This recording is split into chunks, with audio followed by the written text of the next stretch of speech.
यंदा मे महिन्याच्या सुरुवातीलाच महाराष्ट्रात येलो अलर्ट सांगितलाय, ज्यात वादळी वारा, पाऊस यांचा समावेश असू शकतो. पावसाळा सुरू झाल्यावर वीज कोसळल्यामुळे अनेक दुर्घटना घडल्याच्या बातम्या सुरू होतात. पण या दुर्घटना टाळायच्या असतील तर काय करावं, चला पाहूया. जर तुम्ही घरात असाल तर काय काळजी घ्यावी ते पाहूयात. इलेक्ट्रॉनिक्स उपकरणं बंद करा. TV, fridge, computer, washing machine यांसारखी उपकरणे बंद करून प्लग काढा. मोबाईल चार्जिंग टाळा.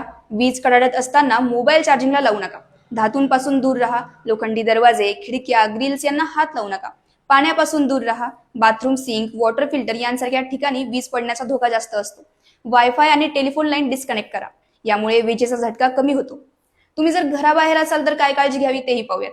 झाडांखाली थांबू नका. वीज झाडांवर पडण्याची जास्त शक्यता असते. मोकळ्या जागेत उभे राहू नका. विशेषतः टेकड्या, उंच डोंगर, मैदाने अशा ठिकाणी वीज पडू शकते. धातूच्या वस्तू टाळा.